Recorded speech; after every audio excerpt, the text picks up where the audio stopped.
Evidently, the present government is already threatened by social media contents and discussions. Nigerian youths do not just bully but expose every pretender or accomplice on social media. Many of these people are either stopped or monitored, are actually the government officials, politicians, and solicitors. It is part of taking back their country, which the youths are willing and ready to undertake.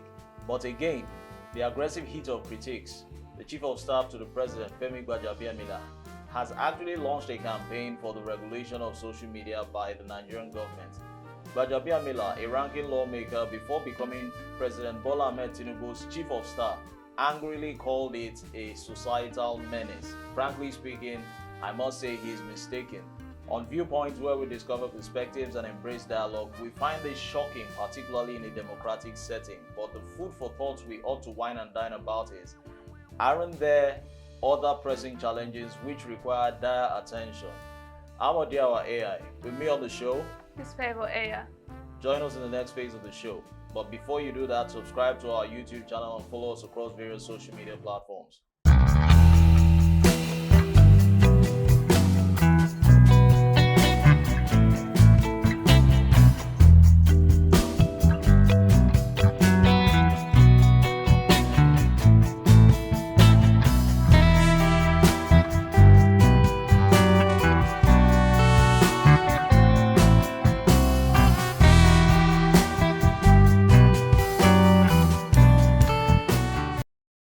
Favor, it's been a case of social media bantering right from 2015 up until 2024. We've been through a lot. Now, what do you have for me and viewers out there? The thing is that we've been back and on this topic of social media. If you should be honest, there's been bullying and all of that, like you said, but this is because Nigerians, they don't know how to hide things. They call you out once you do anything. But I think that we should start with giving an overview of social media and its laws in Nigeria, so people that don't know anything or little about this should start from somewhere with us. Well, okay, to answer that question, actually, when it comes to media has to do with disseminating information. Now, originally, if we go down, historically speaking, down memory lane, it actually started with the town criers. Okay. From the town criers, there was a period where radio was now the trend. From radio, you now had visuals, and at that time, there was no audio. Somewhere along the line, audio came on board. Yeah. So with this now, news was being disseminated. From radio, we had the print media, we have the newspapers and the magazines. Now, of course, as life progressed, you now had the social media. And as far as I'm concerned, the social media is the quickest form of disseminating information. Now, even the social media now in question, now we ought to understand what social media is. It's just part of the web space or virtual space, just like the physical world. Now, the social media platforms is actually a tool in the web space we're using disseminating information. We have the fax machines, we have the telegrams, back then we have the telephones.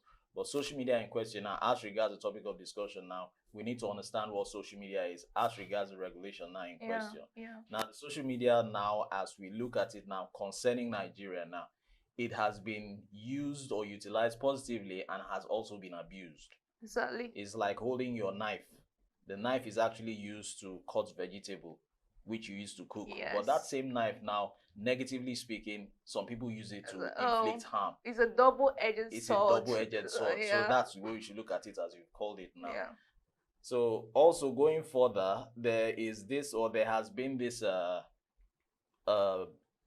enactment of the social media bill introduced by Senator Mohammed Musa in 2015, which was actually to curtail online fraud. That is okay. Yeah, very good. But what we're actually talking about now is what has actually been coming up with the heated punch social media has been received as far as 2019, where it's been a case of social media should actually be clamped down on. If we go back in the 90s,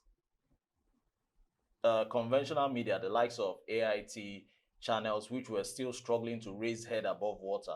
There were times during the military regime that they clamped down on them and they were suspended. And when they were suspended, it was a case of you shut your trap jaw. freedom of speech can be guaranteed, but freedom after speech you can't It's be not guaranteed. guaranteed. That's an So irony. when it comes to media now, it's been a long time it has been gagged. So now this case now which we're talking about now, the government is not really helping matters. Okay. The way I see it, hence the topic of this discussion. Okay. This statement by Chief Femi was made during a book launch held by Babatunde Fashola, and from what he said that something like this has been raised up, and the civil society brought it down, and now he's still going head on for it. I'm beginning to think, is he taking it personally? Is he doing it for ulterior motives or so? What do you have to say about I think that? before I answer that question, we should have that video pop up first. Oh, okay. A short clip. For many of us, you will understand that once you hit that send, perhaps, and I believe many of you here,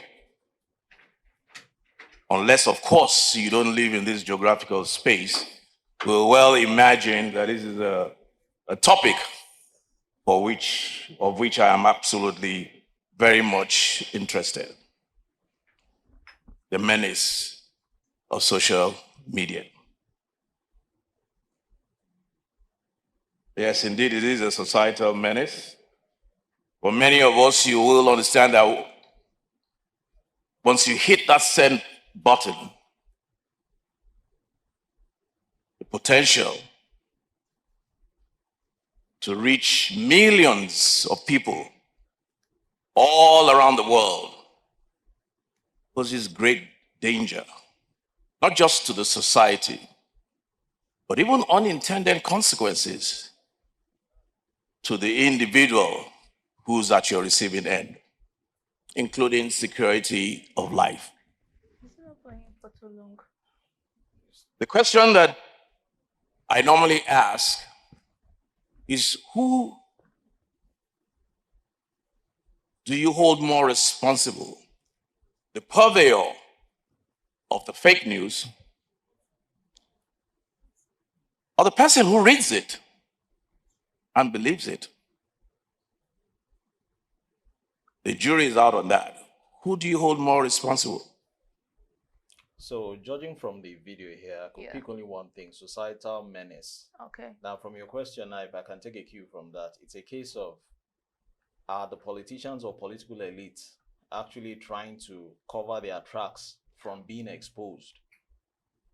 That's one thing. Okay. Number two, another thing is the people who are, the social media actually is large. Now, the second question is, should you actually clamp down on social media in entirety, or should you clamp down on the user disseminating false news? In recent weeks, I think early this month,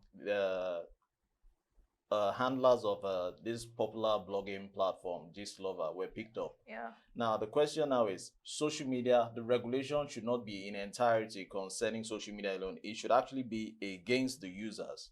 Another thing is, these political elites, what actually are they hiding? Because we could look at it closely, particularly during the 2020 NSAS period. Yes. Twitter played a major role. Micro blogging platform, now X. Exactly. It actually played a major role when it came to police brutality and extensively attacking the political elite for their instruments of deception over the years. So I will say that the statement which he actually put was either shooting himself in the foot, or at the same time preaching the gospel of social media is still good. I don't know, because if we also fall back on a statement or a video which I watched online, currently now as we speak now, we have insecurity, particularly food insecurity. Now you've taken away food now from the mouths of people. Social media now is engaging people from idle acts or ill acts, which will now make them end up in jail cells. Now you want to clamp down on social media by adopting a regulation when there are other important or pressing matters which should be addressed. So calling it a societal menace, I don't think it's something which should be I don't think that descriptive analogy should be given to social media, a societal menace, because it has had its positive benefits actually outweighs the negative benefits. Yeah, because believe me, the social media, especially something like Twitter, is a refreshment center for Nigerians. When you were down, the depression, the economic hardship, just enter Twitter and you find somewhere to like something to laugh about. So you saying that you have to regulate?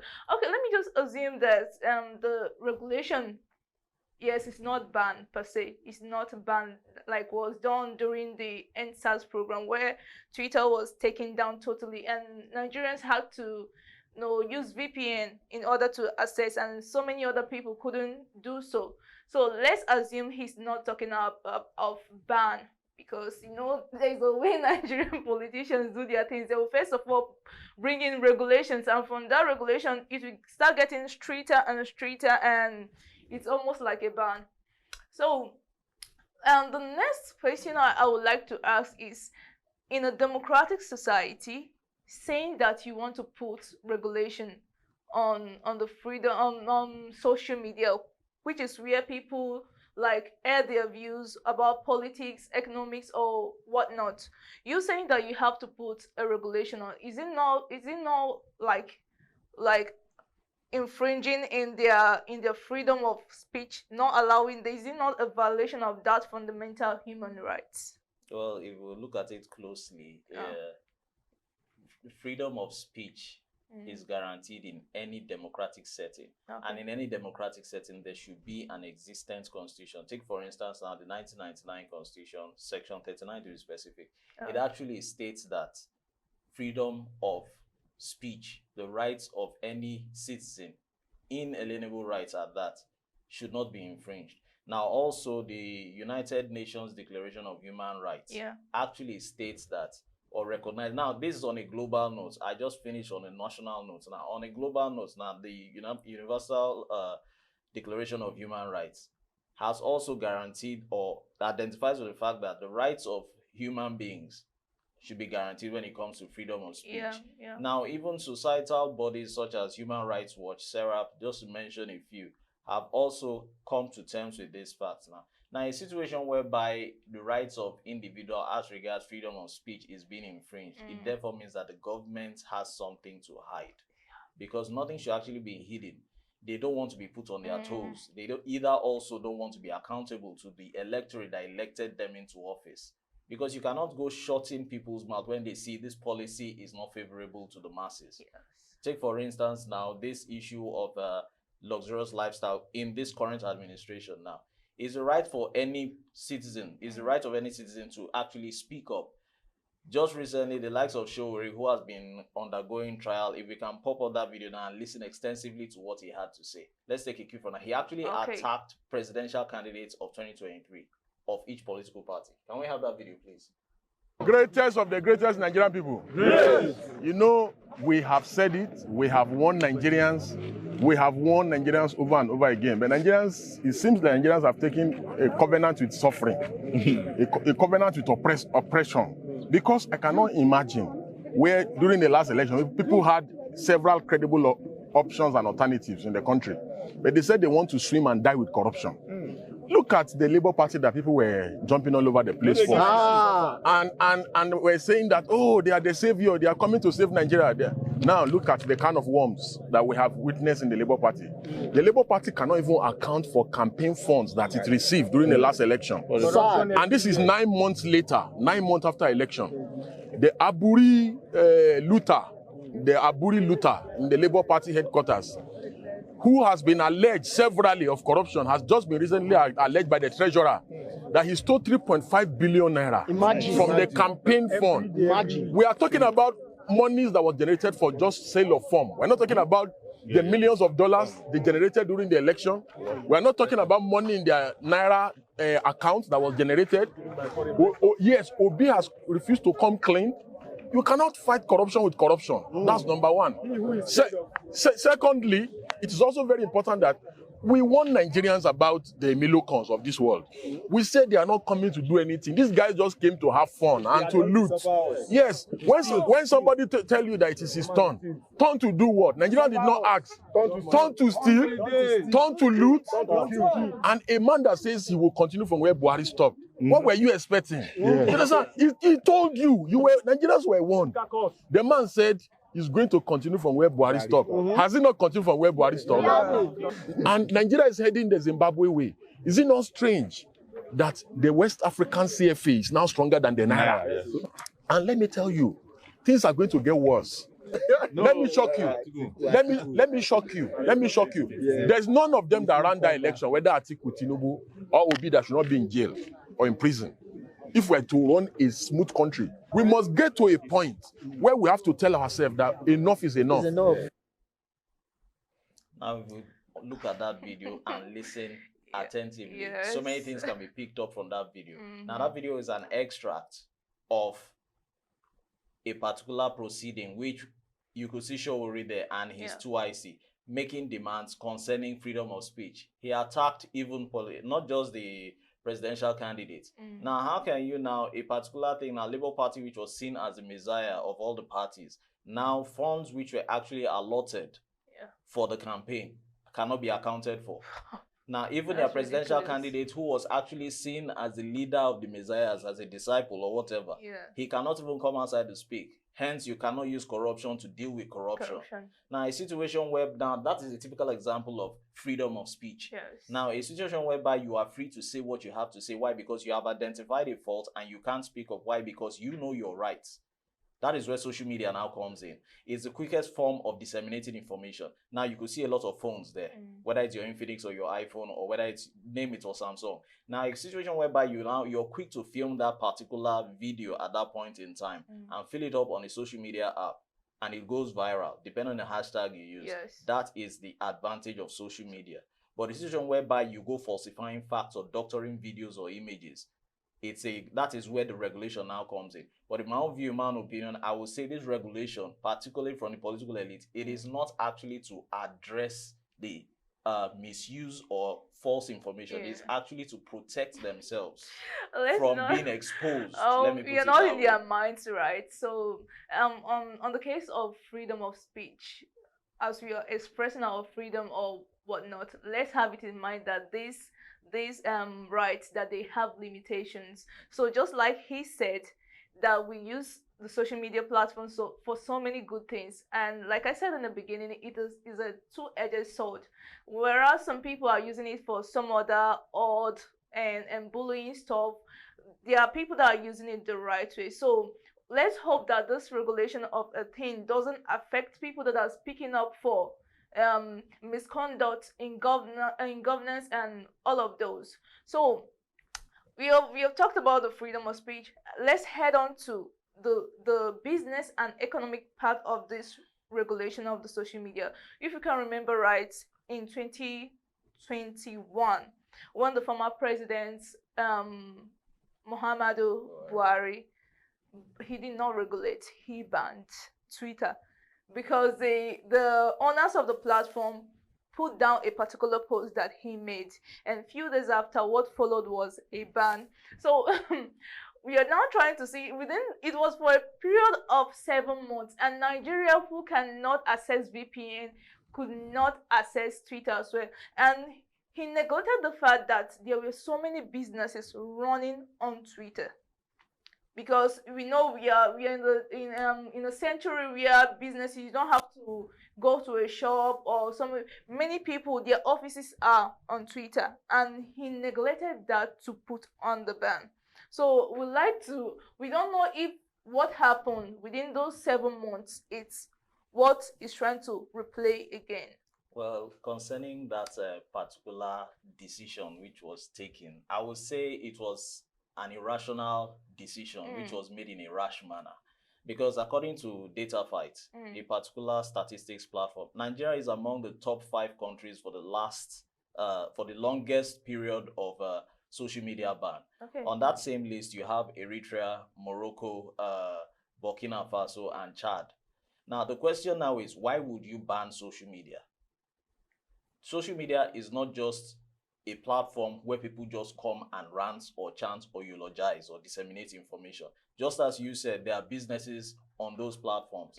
Now, you can imagine if billions are lost from a particular platform for a period of 7 months now, from the e-commerce platforms, which are also there, which is just another aspect of the online people there. Then you have the entertainment platform also. You have, for instance, the news platform also. Now people cannot access information. Now, take for instance, now Twitter was the only existing social media platform. Let's pretend as if Facebook never existed. How will people be informed? It therefore means that you don't, as a government, you don't want to be accountable to your people. You don't want to put people on their toes. Don't forget also, during that administration, there was a lot of insecurity. Now, take for instance, now there's stampede in a particular area, and the quickest means to disseminate information was Twitter, and you ban Twitter. That means your people will lose their lives. That's recklessness.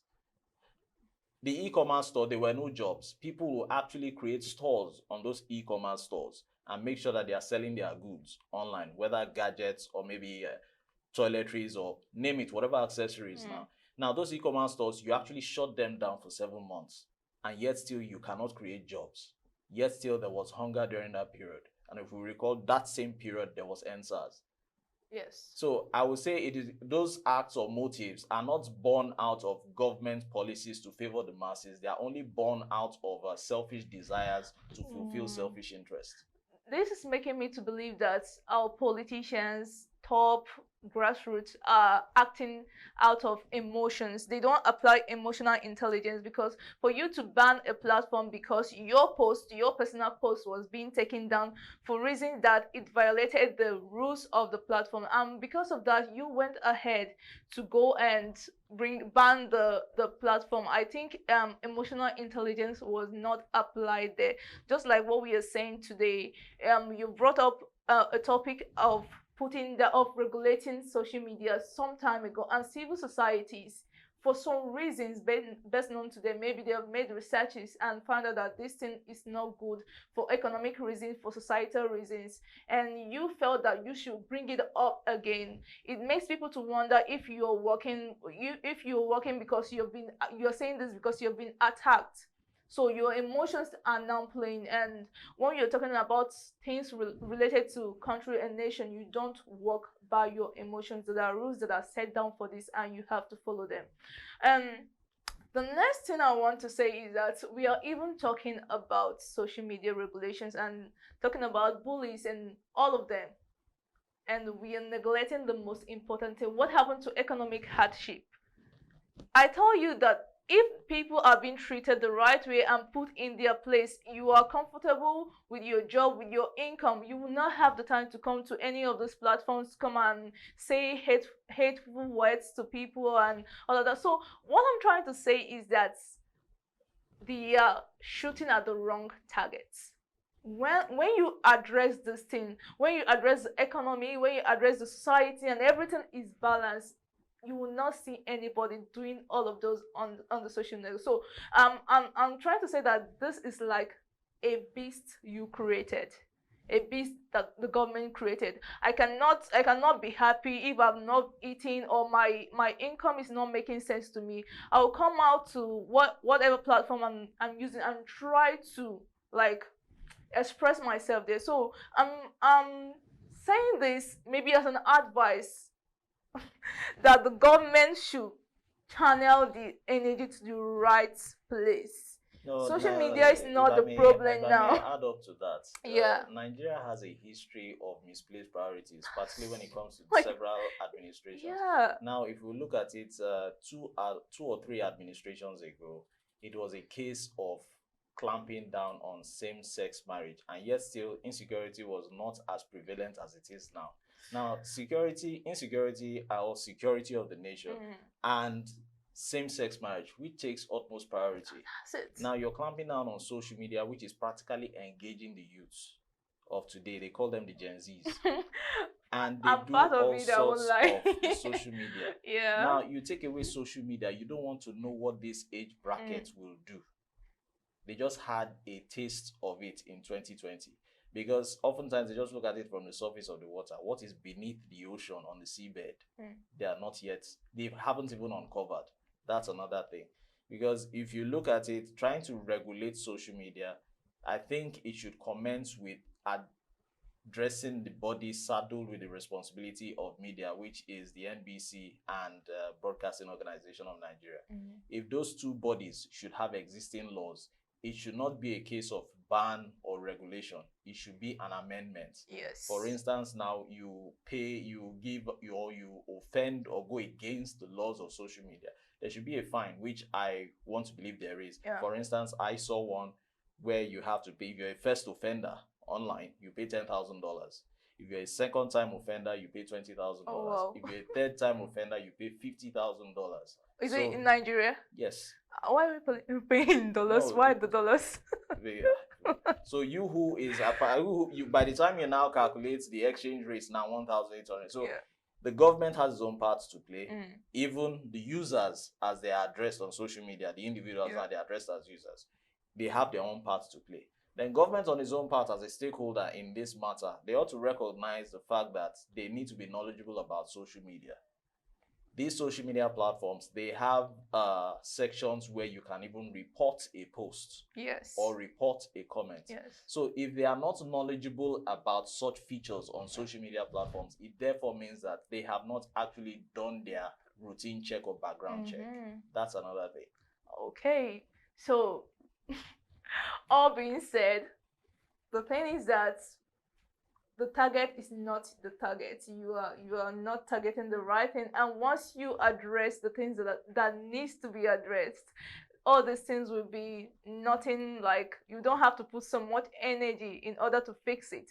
So right now we've come to the end of the show because we've said a lot of things. We've said quite a lot of things about freedom of speech, how it affects the economy and everything. So like Mr. Odiawa suggested, I think what we should follow is an amendment. I don't know what we are regulating. People are just saying their mind. I myself, I'm someone that once I come back from work and I want to get information or know what's going on, I go particularly to Twitter to go and see what people are saying. And from there, I know my left to my right. So you're going to say that people are doing this. That's like the output of what you taking is what you put out. So I think that you should address the input, then the output will sort itself out. Well, after all said and done, we've heard it all from Favor Aya, my 2IC on the show today. Social media regulation has its positive and negative sides. Although it has its unpleasant side, social media has been of immense benefit to Nigerians. Though its companies have reached, through companies which have actually reached a larger audience and raised brand awareness, as we discussed about earlier in the show, at lower costs. Many citizens operate businesses on social media, as it has also given them a platform to interact with clients. The political class has also benefited. Let's not tell ourselves lies, because when they organize their campaigns, they also to entertain their followers with artists from social media through the mobilization of voters, raising of funds, and sharing of information likewise. Now, instead of resorting to a primal impulse of regulating social media, because it's not the first time, it's been on as far back as the military regime, even up to the civilian era. There are inbuilt tools on social media platforms that can be used to tackle objectionable content. Nigeria has enacted the Cybercrime Act, which is currently running. It could also be deployed against harassment, defamation, incidents of obscene materials on social media. Restriction of freedom of speech or expression should not be a priority of the federal government at a time, particularly when Nigeria is facing numerous challenges, such as poverty, insecurity, and economic hardship. Now, instead, attention should actually be directed to tackling these pressing challenges. I'm Odiawa AI, and the show has been Viewpoint, where we discover perspectives and embrace dialogue. With me, it's Favor Aya. You do well to follow us across various social media platforms and also subscribe to this channel.